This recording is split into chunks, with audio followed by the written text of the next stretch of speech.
स्वाध्याय प्रणेते पूजनीय पांडुरंग शास्त्री आठवले यांच्या जीवनावरील सत्याधिष्ठित कादंबरी देह झाला चंदनाचा. लेखक राजेंद्र खेर.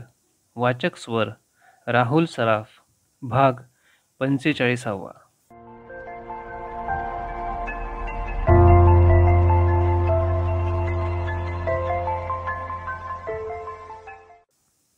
गुरुपौर्णिमेचा उत्सव आटपून तात्या दुसऱ्या दिवशी रोह्याला निघाले होते. हा त्यांचा नेहमीचाच परिपाठ होता. हे 2 दिवस मुंबईला आल्याशिवाय ते राहत नसत आणि दुसऱ्या दिवशी मुंबईहून रोह्याला परत जायला ते कधीच चुकत नसत. त्या दिवशी ते असेच रोह्याला जायला निघाले होते.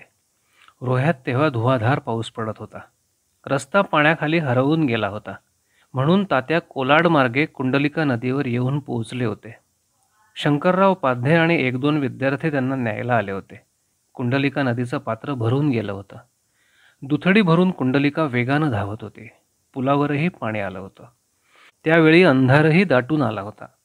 तात्या म्हणाले होते, आता गंगापार होणं कठीण दिसतंय पाध्ये. तुम्हाला मी सुखरूप गंगापार करतो तात्या. माझ्या खांद्यावर तुम्ही बसता का? मुळीच काळजी करू नका. फुलासारखं नेतो तुम्हाला. नकार देणं तात्यांना शक्यच नव्हतं. पण आपला बोजा कुणावर टाकण्याची आठवले कुटुंबाची आजवरची प्रथा नव्हती. परंतु त्या परिस्थितीत त्यांना गत्यंतर नव्हतं. मोठ्या संकोचानं ते पाध्यांच्या पाठोंगळी बसले. पाध्यांनी त्यांना खरोखरच फुलाप्रमाणे नदी पार केलं. हा प्रसंग सांगून तात्या म्हणाले, पांडुरंग, लोक आपल्यावर किती प्रेम करतात रे. वास्तविक आपण वेगळं असं काय करतो? आपण फक्त आपली तत्वनिष्ठा जपलेली आहे. म्हणून तर आपण वेगळे आहोत तात्या. खरं तर प्रत्येक माणसानं तत्वनिष्ठ असलं पाहिजे. म्हणजे आपल्यासारख्यांची तत्वनिष्ठा वेगळी उठून दिसणार नाही. पण तसं घडत नाही. म्हणूनच टिळक, सावरकर अशी महान व्यक्तिमत्व समाजात उठून दिसतात. त्यांची प्रखर तत्वनिष्ठा दैदिप्यमान वाटते. मला सांगा ना तात्या, आपल्या खापर पणजोबांनी केवळ एका शब्दाखातर आपल्या घरादारावर पाणी सोडलं. कुणी केलं असतं हे अग्निदिव्य? पण असं अग्निदिव्य करण्याची आपल्याजवळ हिंमत आहे. एक शिंतोडा कोणी आपल्यावर उडवू शकणार नाही. असंच माझं आचरण आयुष्यभर राहील. तात्या, या तत्वनिष्ठेमुळेच लोकांचं आपल्याला प्रेम लाभतंय आणि यापुढेही ते लाभत राहील. तात्या कौतुकानं त्यांचं बोलणं ऐकत होते. मग नेहमीचा शांतपणा सोडून ते काहीशा उत्साहानं म्हणाले, मला खरोखरच तुझं फार कौतुक वाटतं. अरे, हॉस्पिटलमध्ये तू जेव्हा माझा पाय कापल्याचं सांगितलं होतंस ना, तेव्हा मी एकदम खचून गेलो होतो बघ. माझ्या उरल्या सुरल्या पायातली शक्तीसुद्धा तेव्हा निघून गेली होती. पण आज तुझं आचरण पाहून माझ्या या एकाच पायात 1000 हत्तींचं बळ संचारलं आहे. जगण्याची नवी उमेद मिळाली आहे. आयुष्य कृतकृत्य बनून गेलंय. समुद्राचं पाणी काळशार दिसत होतं. अंधाऱ्या रात्रीशी ते एकरूप झाल्यासारखं वाटत होतं. समुद्रात दूरवर कुठेतरी एखाद दुसरी नौका हेलकावत होती. नौकेवरच्या दिव्यांमुळे नौकेचं अस्तित्व जाणवत होतं. ते ओहोटीचे दिवस होते. त्यामुळे गेल्या काही दिवसात किनाऱ्याशी केलेली सलगी सोडून समुद्राचं पाणी पुन्हा आक्रसलं होतं. आज जाताना पाण्यानं आठवण म्हणून शंख शिंपल्यांनी भरलेली वाळू आणि असंख्य खेकड्यांची पिल्लं किनाऱ्यावर सोडून दिली होती. त्यामुळे पोळणीतून चालताना मधूनच ते बालखेकडे आपली डोकी वर काढत होते. अंधार पडल्यानंतर मात्र त्यांना कोणाचाच त्रास व्हायचा नाही. कारण रात्रीच्या वेळी फारसं कोणी पाण्याजवळच्या वाळूत जायचं नाही. फिरायला येणारी मंडळी चौपाटीपर्यंतच फिरत यायची. रस्त्यातून अथवा चौपाटीवरच्या वाळूमधून लोक मनसोक्त हिंडायचे, फिरायचे. गेल्या 3 महिन्यांपासून पांडुरंग शास्त्री आणि निर्मलाताई यांचाही रात्री फिरण्याचा नित्यनेम बनला होता. तसे ते दोघे रोज पहाटे फिरायला जातच होते. पण डॉक्टरांच्या सल्ल्यानुसार त्यांनी रात्रीचंही फिरणं सुरू केलं होतं. त्याला कारणही तसंच घडलं होतं. 3 महिन्यांपूर्वी अंजायनाचा अटॅक येऊन पांडुरंग शास्त्री पाठशाळेतच उभ्या उभ्या कोसळले होते. आजूबाजूच्या मंडळींची तेव्हा धांदल धावपळ उडून गेली होती. काही जणांनी त्यांना ॲम्ब्युलन्समधून घरी नेलं होतं. त्यानंतर डॉक्टर परचुरे यांनी त्यांची रीतसर तपासणी केली होती आणि त्यांना संपूर्ण विश्रांतीचा सल्ला दिला होता.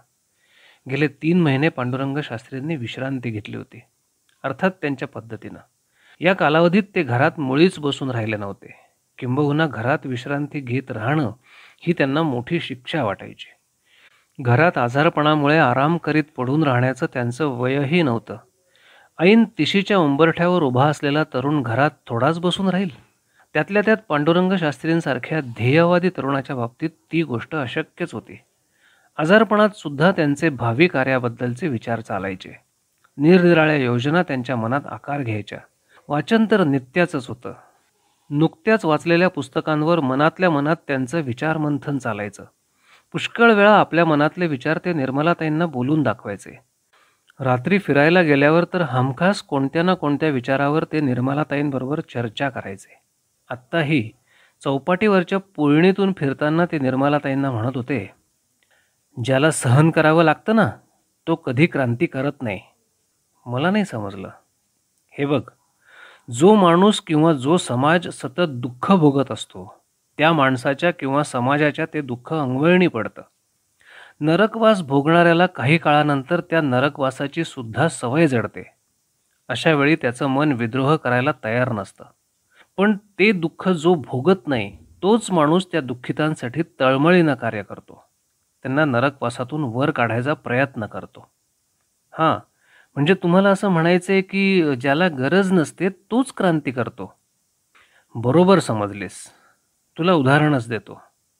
सावरकर आणि गांधी यांना अस्पृश्यतेची झळ सोसावी लागलेली नव्हती. अस्पृश्यांचा उद्धार करण्याची त्यांना गरजही नव्हती. पण त्या दोघांनी अस्पृश्यांकरता फार मोठं कार्य केलं. लेनिन स्वतः कामगार, मजूर व शेतकरी नव्हता, पण त्यानं शेतकरी, कामगारांसाठी क्रांती घडवून आणली.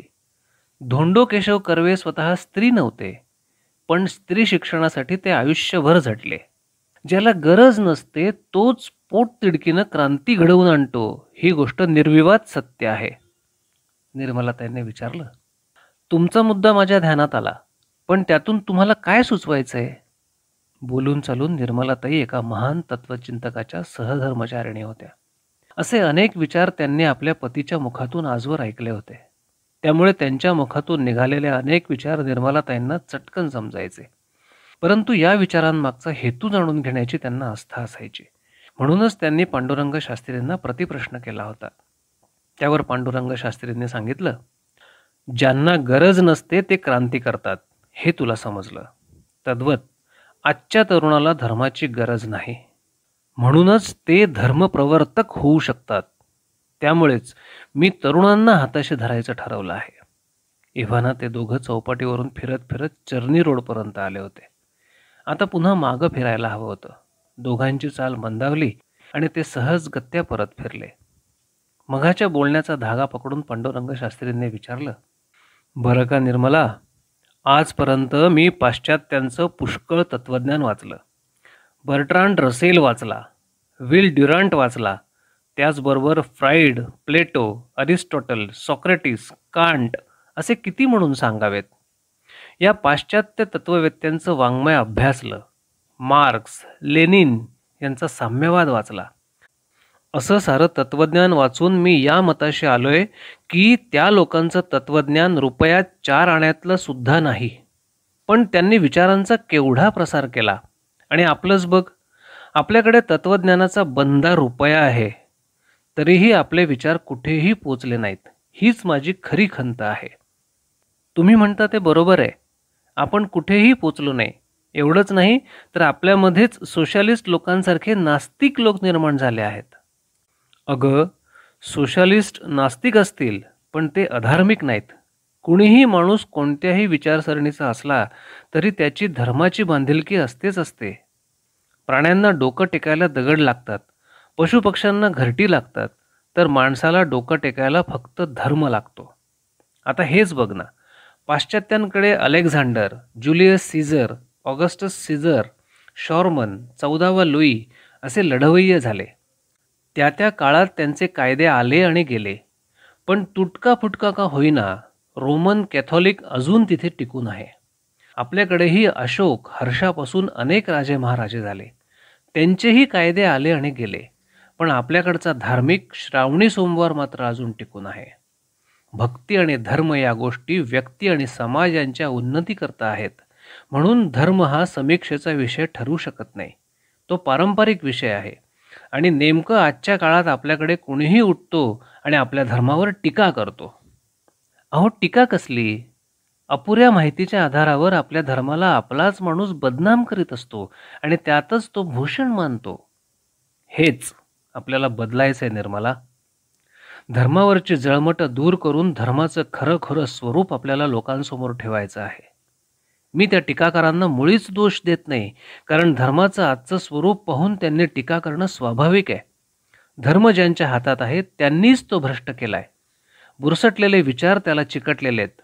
अगं, एकादशीला साबुदाणा खाल्ला तर मुक्ती मिळते असं सांगायला आमचे ऋषी एवढे का बावळट होते? त्यांनी केवढी उज्ज्वल धार्मिक परंपरा समाजाला दिली होती. पण आज आपला तो धर्म मंदिरात अडकून पडला आहे. ही काय मंदिरं आहेत?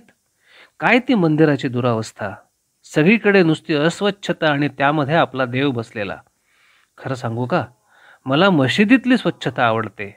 चर्चची भव्यता आणि गांभीर्य भावतं आणि फक्त आपली मूर्तीपूजा मानवते. खूप दिवस माझ्या मनात आहे या तिन्ही धर्मस्थळांमधल्या या चांगल्या पद्धतीचं एकत्रीकरण करून एखादं मंदिर बांधावं. एक आदर्श असं मंदिर. भगवंताच्या मनात असेल तर तसं घडेल.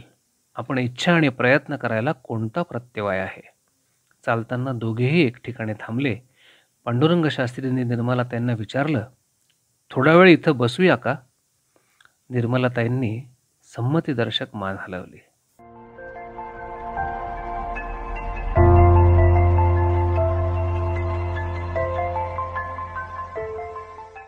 देह झाला चंदनाचा. लेखक राजेंद्र खेर. वाचक स्वर राहुल सराफ.